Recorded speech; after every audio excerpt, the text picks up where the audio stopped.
What's going on, guys? One, love out to everybody. We got UFC Fight Night, Moreno versus Royval, Part 2, predictions breakdown here, guys.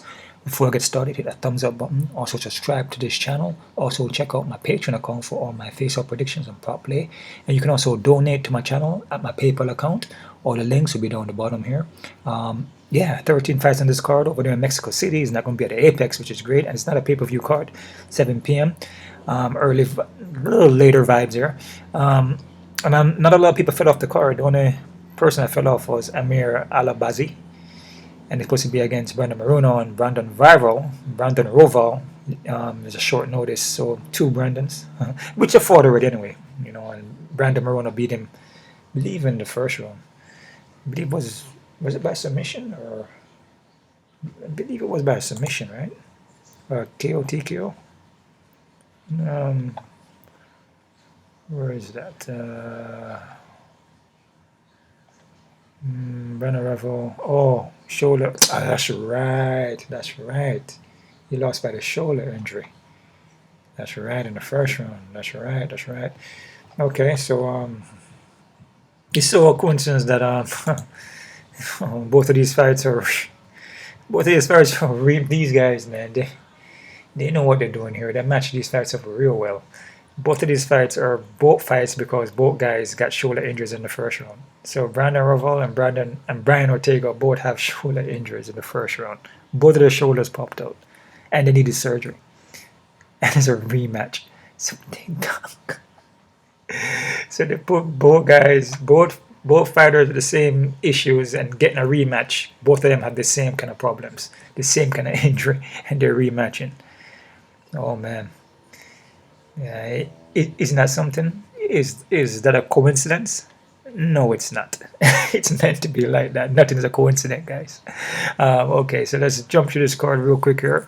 Also, I'm going to give you guys the PFL versus Bellator, which I'm going to drop that after this card here. I'm not going to mix them together in the same. I'm just going to make a different video for the PFL versus Bellator after I finish this card here, guys. All right. Let's flash this real quick here. We got Mohamed Naimov versus Eric Silva. Man. Got my notes here, guys. You know, like I said, man, for me, I watch every single fight. So 13 fights on the card. I watch each person fights. Everybody. It doesn't matter if I know the guy or not. I still watch the fights to see the last fight and even the later fights. You know, so it's good to always watch videos, you know. I don't come here and just pick fights like, okay, I think this guy, I feel this guy, okay, I think I know this guy. No, I do research. I dig deep, man. And I even go watch the interviews, sometimes look at the Instagrams too to see how they're working out. I watch the face-offs, which the face-off prediction is going to be on my Patreon, so look out for that.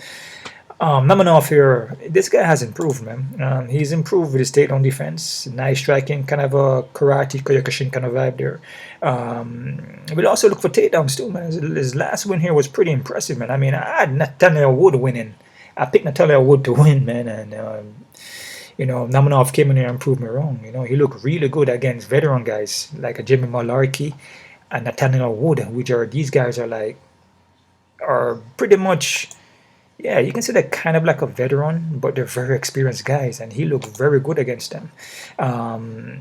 Eric Silva, on the other hand, Eric Silva has a karate base on him too, but he wants to look for the takedown and, you know, look for the submissions mostly. But he's very hittable though when he's striking, you know. I'm liking Naimov for the win here, guys. I just feel like Eric Silva, you know, he's striking. He has a striking base, and striking is his first discipline.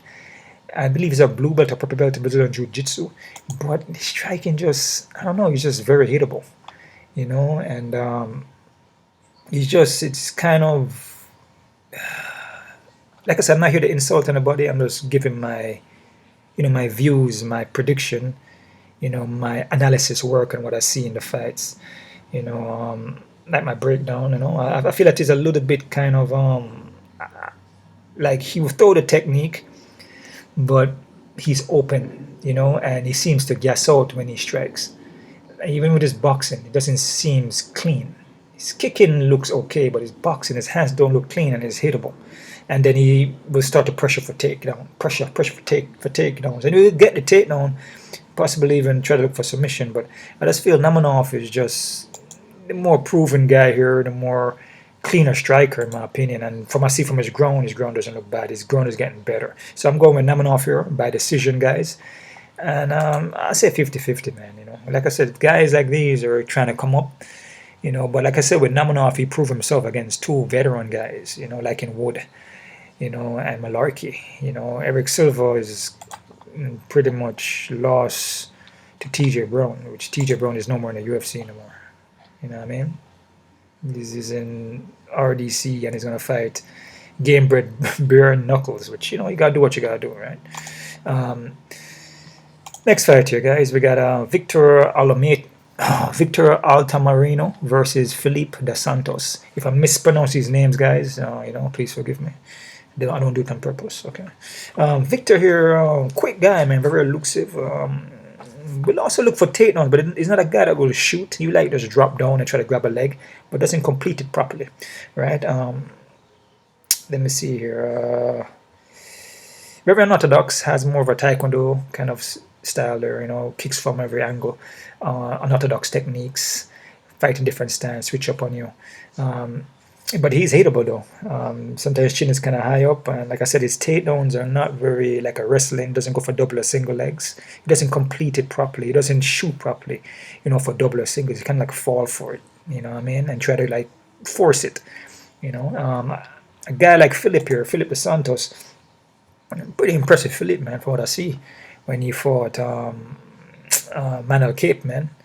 This guy is pretty elusive, man. Is let me see here. Speed, power, his volume, his high pace. He does take a lot of hits though, but he just walks through it. You know. What else I got here? He's kind of reckless at times, but he connects and is accurate with his strikes. The only thing I notice about him though is that his takedown defense. You know, sometimes he's so much into the striking that he's not worrying about getting taken down, and he gets taken down. You know. I can see Victor here possibly getting takedowns on him. It's a possibility. But what I see from Santos against Manuel, which Manuel is you can see is a veteran, is a very experienced guy, and he's a very good counter fighter, very technical striker. You know, basically all around. Which in the third round he took Santos down in the third round. You know what I'm saying? But I see from Santos against Manuel, Santos looks pretty impressive. Even though he lost, man. I mean, he looked good on the foot. He was landing strikes, even hurt Manuel in that fight. He even pushed for takedowns too. Man, this is a tough one. I could see Victor getting a win here if he mixes it up with the takedowns. Straight up striking though, Santos all day. I'm kind of sliding towards Santos a little bit here, but putting sleep on Victor though, because it's a tough one to call, because Victor can, if he mixed up the fight, you know, come in there with a good game plan and then start pushing takedowns, you can pull off a win here, man. But if it's just straight striking Santos all day, man, that's the only difference here. Santos doesn't stop takedowns, you know. He just gets taken down, you know. And Victor will look for takedowns, you know what I'm saying. He will look for takedowns. He did that against when he fought Vinicius Salvador. So he did go for takedowns against Vinicius Salvador. You know, he was, I believe, third round. That's why he probably got the unanimous decision on that fight. But you know, I wouldn't sleep on him though still. You know, but I'm gonna go with Santos here. But it's a 50-50, and it could go split decision for Santos because, like I said, man, you know, if these fights go to decision, it could be robbery, or it could even go split decision for Victor, depending if Victor get the takedowns. So I'll be very careful with Victor and Santos fight here. Because like I said, if Victor come in here and mixes it up, you know, not just straight striking, because he's not going to win the striking battle because Victor is too open. And the speed of Santos is going to be the quicker fighter. Victor is open for shots all day long. His chin is high up. Could even get knocked out. It's a possibility, but he has never been knocked out though. I don't think he has ever been finished.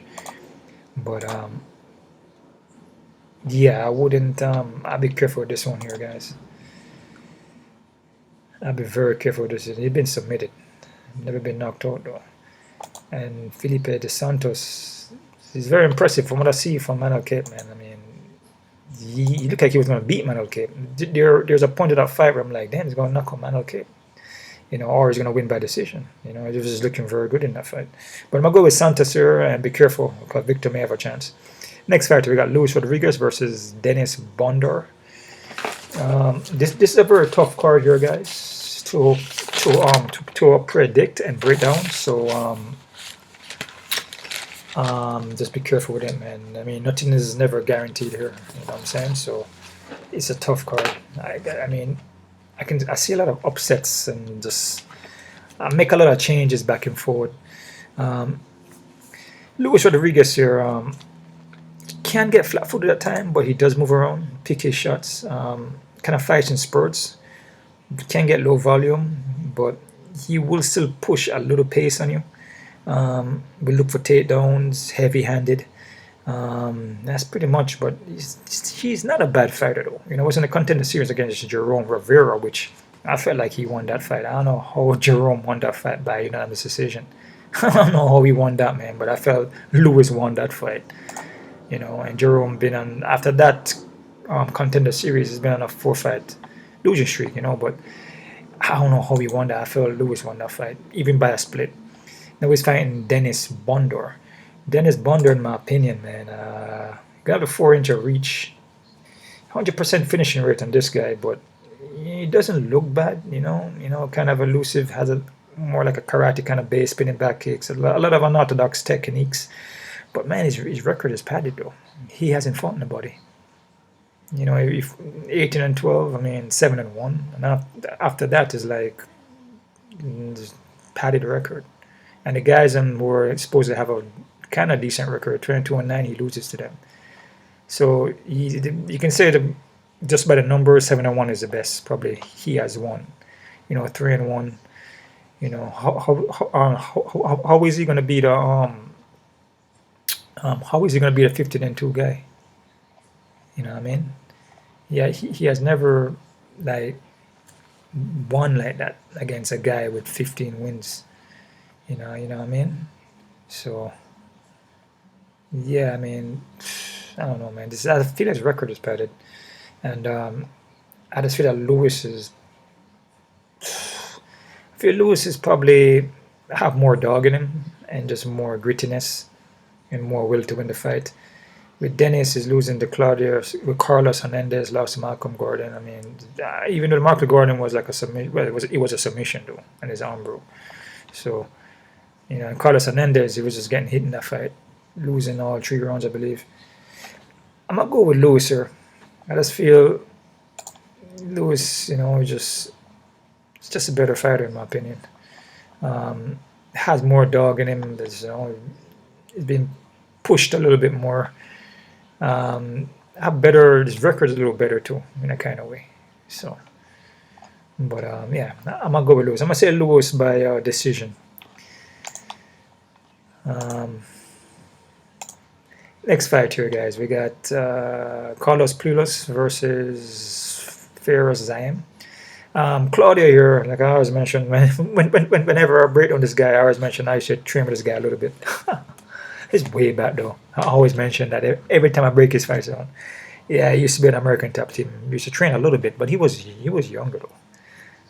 I forgot how old he was, but could be 16 or 17 or something like that. But we used to train though.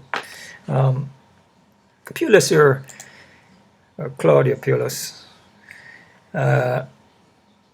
His striking, man. Yeah, I don't know. His striking still needs a little work, but he's more want the submission, and he more will roll for that leg, you know, roll for a knee bar, you know, more look for the submissions, man. You know, that's just more his thing. The arm and arm roll, you know, he will go for the knee, go for the ankles, go for submissions, go for the rear naked choke. He would throw shots and land on you, but it's just not, his pace on the foot is just, it's not as technical, right? Yeah, but he will submit you though. Don't get it twisted. He will pull off a submission. His last fight against Dan Hooker, you know, he lost by a body kick. I think it was a front kick to solar plexus, but Dan Hooker's a very experienced guy. and Dan Hooker is pinpoint accurate. Coming from City Kickboxing, those guys are accurate with the strikes, and Dan Hooker was keeping his distance. Even in the first round, Claudio actually went for the leg, almost got his knee, and had him in a bad position. But a guy like Hooker already knows what Claudio want to do, and to keep the distance on him. He's not going to fall for it. So he just keeps a keep the distance and keep the time in, and just land the shots from the outside. And he knew that that Claudio can't really strike like that. So there's no reason to close the distance on him and go into a clinch and not like that. He wants to stay away from that, right? A guy like Zayam though, Zayam is kind of different though. Zayam is well rounded and can get taken down and can get submitted. He's been submitted, I believe, twice or 3 times by rear naked chokes. And 3 times by rear naked choke. This is a fight where when I see Zayam, he has improved on his ground, and his takedown defense has gotten better. He's gonna have a 3-inch reach, but his striking is not like Dan Hooker though. He is kind of accurate, but not as sharp as Hooker, and he doesn't keep up that pace, so he would end up in a clinch and end up against the cage. A guy like Claudio doesn't really go for double legs that much and single legs. He likes to roll. He may pin against a cage and maybe pull you down or something like that, where he can pull you into his guard and then go for the leg from there. Because you can also pull your person in the guard and then set up for the heel hook or whatever you want, or the knee bar from being in your guard, right? But a guy like Zayam, he fights in kind of like spurts, and he doesn't really keep the pace of the striking, not like how Hooker did, like the distance and the range. This is gonna be the guy with a 3-inch reach, but you can tie him up, you can put him against a cage, and even look for double and single legs on him, or roll for his leg, the Aminari roll, and friggin' roll for his leg and then get him. This fight is a tricky one, man, and this one here, I wouldn't sleep on Claudio Puelles for this fight, and it's a 50-50. I know that Zayam skill striker, and from the last fight we saw with Hooker, you probably say, but look at Hooker. Hooker destroyed Claudio in the second round. He finished him actually. Zayam is gonna do the same thing. It's 2 different strikers though. Even though they both have the range and the reach, but Dan Hooker is more avoiding the clinch. I believe Zayam is gonna end up in a clinch or end up in a position where he's going to have his knee trapped in a couple of times. So I'm going to go with Puelles here, man. I'm going to go with Claudio Puelles. I'm going to say Claudio Puelles by submission in the first round. It's possibly a knee bar. But 50-50 though, guys. I'm not confident in this one. All right. Zayam could win the fight. Zayam could win. But again, when was the last time Zayam had a knockout? It wasn't even in the UFC. It was in HIT Fighting Championship, second round, 2018. Was the last time he had a knockout. 2018, exactly. Puelles has a more chance of pulling off a submission, finishing the fight than Zayam. So, and like I said, it's all an experience. Hooker's an experienced guy. I like Puelles by submission in the first round, but be careful though. I'm not confident. And if Zayam win, I won't be surprised, because the striking from Claudio Puelles still needs improvement. But again, Zayam welcomes the submission. He will end up tying up.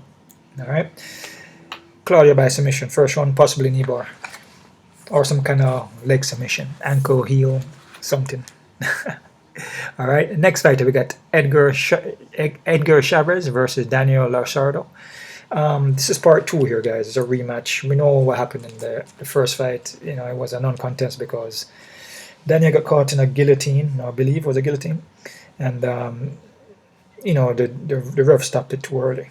But his hand went limp though. You see, the ref was looking at him, holding the position, try to get out with his hand, try to scrape the hand off the neck.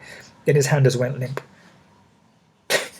If your hand went limp like that, I mean, you look like you fell asleep, right? So of course the ref is going to stop it. It's not. I don't really see that as a non-contest, because his arm went limp. But it is what it is. I'm liking the same person here. I'm liking Edgar for the win here, the same thing. But I'm going to say Edgar's going to submit him in the second round. A guy like Daniel, he doesn't handle the pace too well. He's good in the first round, very powerful guy, but then he gasses out in the second. So I like Edgar Chairez by submission, second round. Still 50-50. Next fight, we got Jesús Aguilar versus Matheus Mendoza.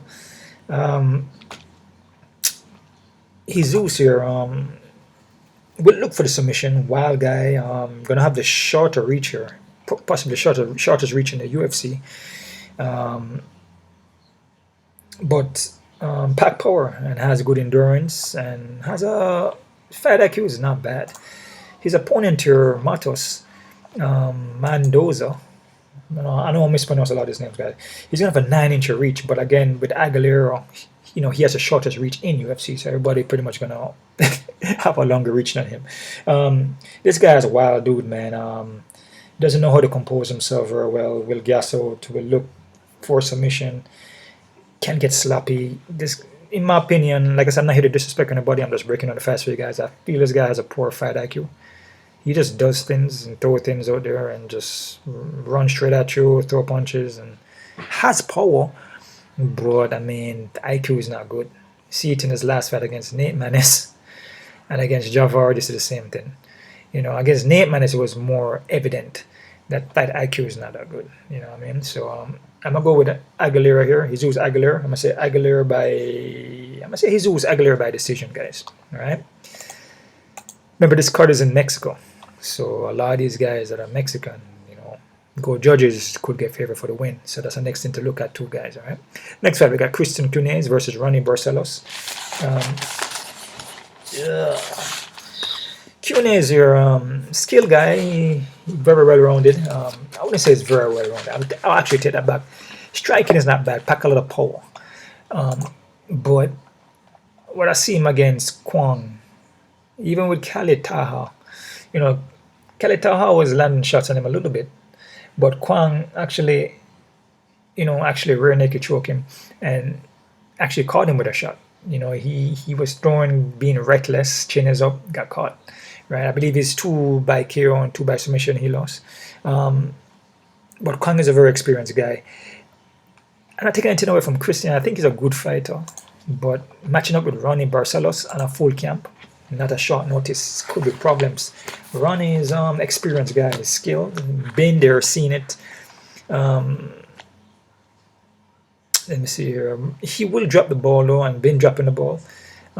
Short notice fighter against Kylo Phillip, short notice, but he got knocked down in that fight. He's been getting knocked down in a lot of his fights. Got knocked down against Umar Nurmagomedov by a left hook. Actually got finished in that fight. Against Umar though, Umar is a very experienced guy though. The guys that he's losing to are pretty experienced guys, man. And Timur Valiev, an experienced guy too. He's a skilled guy. Not in the UFC no more though. Ultimate Fighter. Oh man, Jack Shore. Okay, so he went in the Ultimate Fighter. I did not know that. Wow. Lost against Brad Katona by split. Alright, so yeah, this one's a tricky one here. I just feel that Ronnie is a full camp. Last fight against that dude there, Kyler Phillips, wasn't on a full camp. Very, very short notice actually. Like maybe a week or less. I'm liking Raoni Barcelos here. For the experience, I feel like Christian Kunez, I think there's holes, and Ronnie's seen it. Ronnie's very skilled, especially his ground game. I feel Ronnie could be a little more well-rounded here. Could get his fight to the ground, could mix it up a little better. I feel like Christian Kunez, striking is good and pack power. The only thing here, Christian could catch Ronnie with a punch and hurt him. It's possible, possibly knock him out. So that's something to look at too. But like I said, but Ronnie has been getting knocked down a lot. I believe he only been knocked out one time though, but he been getting knocked down in the fights though. So he probably question his chin, like is he still durable? Can take a lot of damage. A guy like Kunez is, I guess a younger kid with pack power. Kunez has been knocked out twice, submitted twice. I think Ronnie been knocked out one time. Yeah, and submitted once. I'm liking Ronnie. Like I said, experience goes a long way here, guys, and I feel Ronnie has seen it. been there, can make adjustments. It's a little more well-rounded. We look for takedowns. We mixed up a little better. So Raoni Barcelos by decision, guys.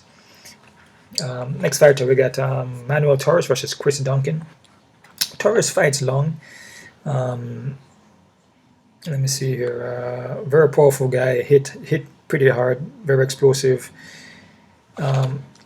He's well-rounded, but he can get taken down. Pretty much a first-round finisher, man, on this guy. This guy's a first-round finisher. May have one that went to decision. Pretty much a first-round finisher here. But he's very, very elusive, very powerful guy. He got a split decision. Going up against Chris Duncan here. Chris Duncan, though, man. Chris Duncan is a pretty well-rounded guy too, and has improved on his striking. You know, he lost against Barcelov here back in Contender Series. Yeah, man. After that loss, he's been improving. You know, came back into Contender Series and won a fight over Charlie Campbell here. Omar Morales, he looks good against a good striker like Omar. Next striker here against Yanal Azmazov. He looked good against him too. Yeah, man. This fight here is a tricky one because Duncan, I believe, carries a better pacer, especially with his wrestling, and has the endurance. I feel with Manuel Torres, we don't really see him too much out of first round. You know what I mean? So it's that guy where he looks like he will get tired pretty much. Against Frank Camacho, he was getting tired in that fight. He's an explosive guy. If he doesn't finish Duncan in the first round, Torres is going to be in problem. Duncan only been knocked out one time. Duncan been hurt in fights, but he only been finished one time, and was by a Contender Series against Makhachev, or I think I pronounced that wrong, or Bragochev, which Bragochev is a very, very good striker, you know. So Bragochev finished him in the second round, actually. So it wasn't even in the first. So if Torres doesn't take out Chris Duncan in the first, Torres is going to be in problem. And I feel like Chris Duncan is probably a more well-rounded guy here. He will mix it up a little better, in my opinion, and just the experience. And he's seen Chris Duncan. I've seen strikers already. After Bragochev, he's seen Omar Morales, Azar you see. You know, he's seen other fighters too, probably in his early career, but Bragochev probably one of the toughest ones. But yeah, but this guy is a powerful striker. Manuel Torres, though, is a very powerful striker, though. But yeah, I'm gonna go with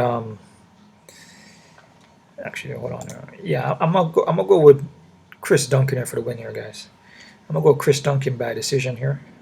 It's not confident, and like I said, Torres could knock him out in the first round. It's possible, but from what I've seen, Chris Duncan can carry a pace and experience, and probably take Manuel into deep waters and drown him, in my opinion.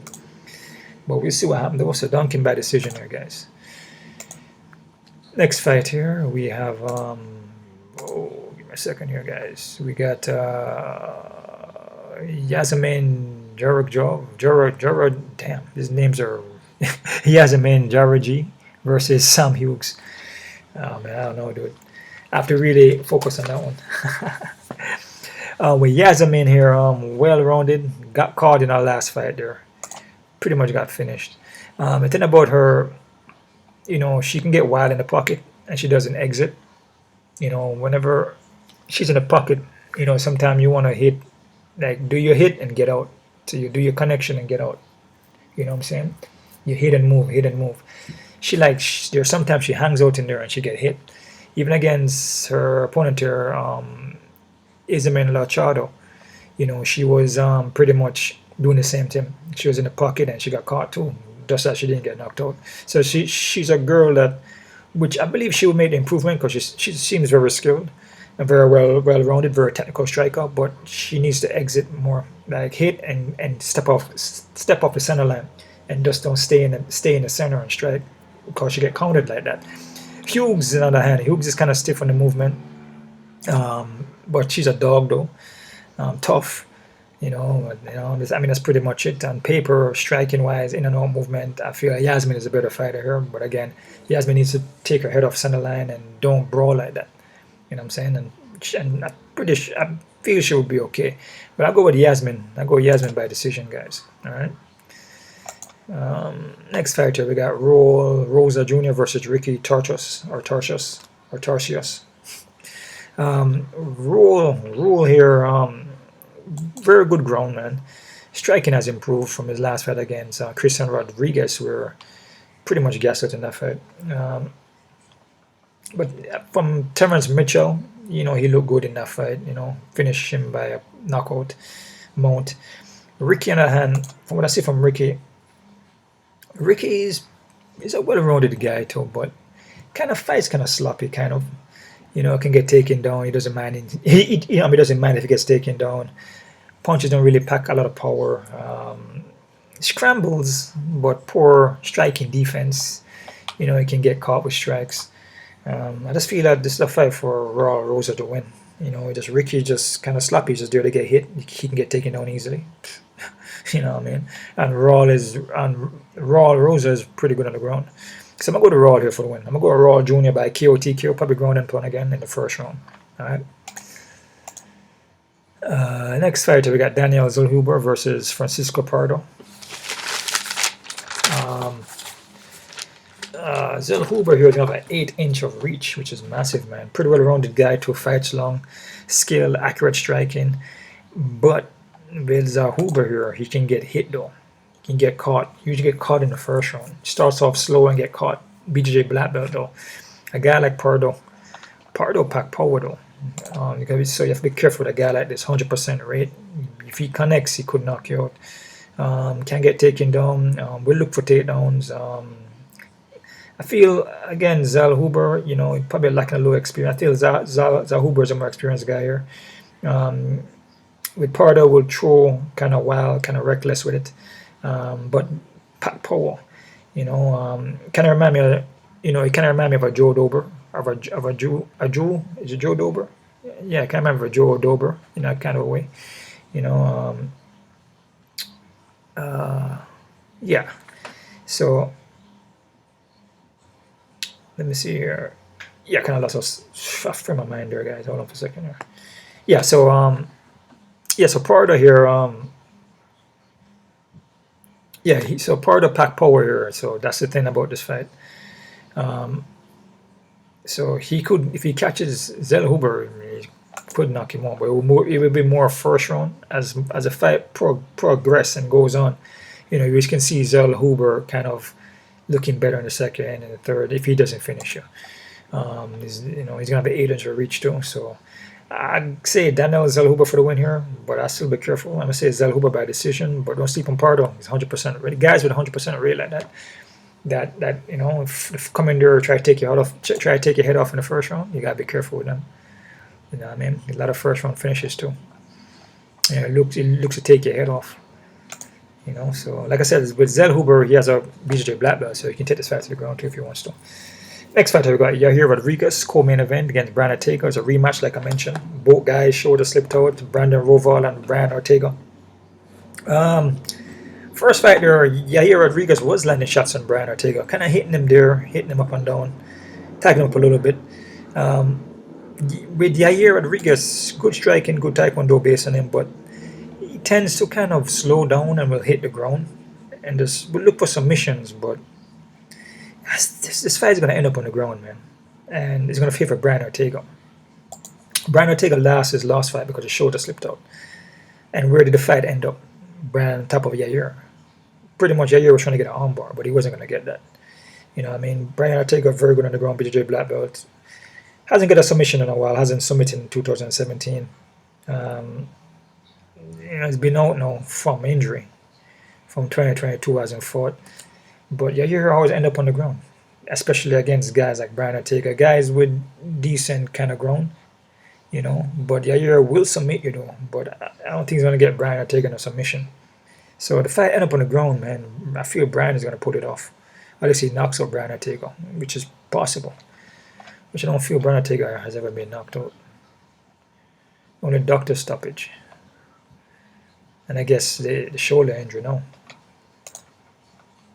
That's probably count. That's a probably knockout, right? Yeah, because it's actually a stoppage. Yeah, the fight was Brian Ortega was in I think side mount and was gonna get an arm, and then Yair Rodriguez was looking for an armbar. But yeah, I'm gonna go with Brian Ortega here, guys. I'm gonna say Brian Ortega by decision, but it's not confident, man, because again, Brian Ortega had surgery on his shoulder. You don't know what he's gonna look like. You know what I mean? But the fight is gonna end up on the ground, man. You know, he's gonna stand with Yair. Yair gonna throw some kicks, punches, maybe tag him up with some shots, and then Yair Rodriguez is gonna end up on the ground. Yeah, and it made us go like that for the second and third round too. Main event in the card here, guys. We got Brandon Moreno versus Brandon Royval. Pretty much similar thing here. You know, both guys fought already. You know, shoulder got messed up. At least Brandon Royval shoulder got messed up. Well, I'm picking Brandon Ortega to win this one, but it could go Yair win it. So you know, as it happens. But I feel Brandon Moreno is going to take this fight. You know, it's just I just feel this is an upset, but I just feel like Brandon Moreno is just better. He's like the better fighter here. He's like all around better fighter, man. We saw Brandon Royval in his last fight there, doing a rematch again against Alexandre Pantoja, and he lost that fight too. You know, and then now he's having the next rematch against Brandon Moreno. You know, so at least one guy with messed up shoulder is going to win. I just feel Brian Ortega has a better chance of beating Yair Rodriguez than Brandon Royval beating Brandon Moreno. You know, just on how the fight end up. You know, when the fight end up, you know, Brian Ortega was in the dominant position. You know what I mean? And his shoulder slipped up. It's not like Yair Rodriguez was on top of Brandon Ortega, landing down shots. You know, so that's just how I feel. I just feel like the fight going to end up on the ground. And Yair Rodriguez usually, after he's striking, if it's not somebody that's going to take him down, he may do a little better. But when you start taking him down, it just start to fade as the fight going. So I'm liking Brandon Moreno here for this fight. I'm going to say Brandon Moreno by a decision. I would say Brandon Royval has improved. So I'm going to say decision, which the first fight his shoulder slipped out. So quick look at the odds here, guys, see what we're working with. See what we're working with, man. What we're working with. What are we working with, man? What we're working with. We're working with some crazy odds over here. Crazy odds. Eric Silva, Muhammad Naimov. Damn. 535, man. These guys are high on the odds, bro. That's high, man. Naimov is high. I mean, Silva could get a submission. Remember that. You know, I mean, Naimov was a guy that was getting taken down. So him being 535, I'll be careful with that one. That right is a crazy odd. Eric Silva still has skills, man. I just feel like Naimov is a better fighter, but still, you know, submission is always there from Silva. Remember that. So careful with that one, guys. Victor Altamiro, damn. Santos is 298, 300. It's not good odds here, man, because a guy like Victor, like I said, if he mix it up, he can get a takedown on Santos and win the fight like that. Santos powerful striker, and he looked good against Manuel, but you know, Victor just say, yo, why am I gonna strike like that if this guy, you know, have power, very elusive, and come forward like a Terminator? I'm just gonna double leg him and single leg him, or put him in a clinch and try to wear him out in the clinch. You're like, why am I gonna strike toe to toe? Careful with this one, man, because Victor could win. Dennis and Lewis, even fight. They got Dennis as underdog slightly. It's an even fight though. So yeah, I don't see nothing wrong with that. Claudio Puelles underdog and Zayem 198, 210. No way, man. This is an even fight. Remember I told you that Puelles is alive for submission. Very alive against Zayem. Zayem been submitted 3 times by rear naked choke. Puelles has been submitting people. Zayem hasn't been knocking out anybody. It's 3 rounds. Claudio Puelles is live. The odds are off. Be careful. I like Puelles for the win, but I could be wrong. Daniel Lachardo and Edgar Chairez 470, 550. I mean, I don't really see nothing wrong with that, but yeah, I don't see nothing wrong with that. I mean, a guy like Daniel usually fades out. So, and I don't see him doing nothing to Edgar really, because a guy like Edgar can strike, got good ground, you know. So, yeah, I don't really see nothing wrong with the odds in here. It's kind of high though, but it is what it is. Mendoza and Jesus. Okay, I got Mendoza's a little favorite here, kind of close to even. Yeah, I like Jesus though. A guy like I said with Mendoza or Mandaz, what's his name? Mandanka or Mendoza? I don't know. The guy's IQ is not that great, man.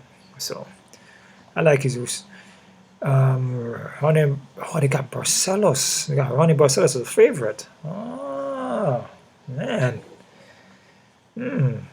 Look at they got that one right. It's not really a high favorite though, but slightly, but not really. They got Cunez as an underdog. Okay.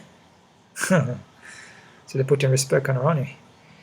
I'll still be careful though, because like I said, with Ronnie can get knocked down, can get hurt, but he has a full camp. You know what I mean? So a guy like Christian could win by knockout. I believe that, because he has the punching power. He has the capability of knocking out Ronnie. So it just depends on Ronnie if he's comes in there and, you know, like in his other fights, his prior fights, you know. So I mean, we'll see what happens, but be very careful with this one. Chris Duncan and Manuel Torres. Torres is high as hell, man. For a first round finisher, there's no way it should be 175, 200 a first round finisher. If he doesn't finish Christian Duncan, what is he gonna look like after? So he's definitely coming in this fight and finish Duncan. He's definitely coming here and knock out Duncan. I don't know, man. I mean, Duncan has faced guys like Torres already, you know, which Makhachev obviously finished Chris Duncan, but in the second round. Torres is a first round finisher. But I'm liking Duncan, but be careful. Sam Hughes and Yazmin, 575. Yeah, I feel Yazmin should win this. Hughes kind of stiff at the movement. You know, yeah, it's just kind of stiff. You know, you can see her punches to telegraph everything. But like I said about Yazmin, she would throw in furies and kind of leave herself open in the pocket. She doesn't exit well. You know, so be careful with that. Rosa and Ricky, Rosa 230. I don't see nothing wrong with this. I feel with Ricky, he's just all over the place, and you can take him down. You can hit him up. You know, it doesn't really. He will look for submissions though, but striking pattern power.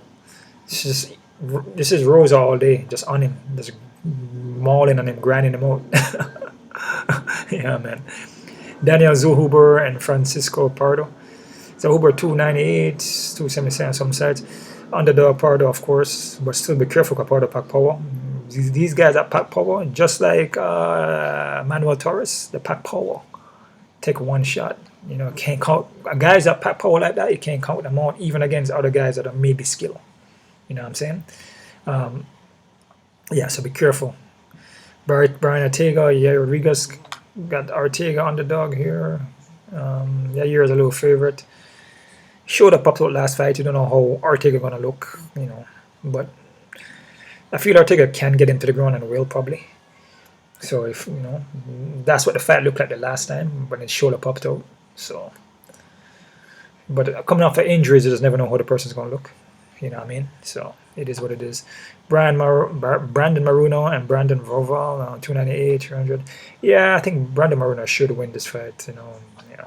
Even though the last fight, Brandon Royval showed up to it, but you know, same as Brian Ortega. But yeah, I feel like I said, Brandon Maruno is a more skilled guy here. All right, guys. So that's about it right there. Yeah, the odds are looking kind of crazy on a lot of guys there. Very careful, very tough card here, guys. Play at your own risk. All right. Enough love out to everybody. I appreciate you guys. All of the donations, the likes, the comments. Yeah, and the subscription to my Patreon. You know, I need some more subscription, guys. Some more donations. Some more. You know, as much as you can give is good. You know, all the love, all the positive energy is good. All right, guys. Also check out my Wayne Gaethje channel. Links will be down below for more health and wellness. You know, you want to learn how to exercise, live a more healthy lifestyle. use your natural foods for healing. You can check me up on that. All right, so one love out to everybody. You guys keep on kicking, and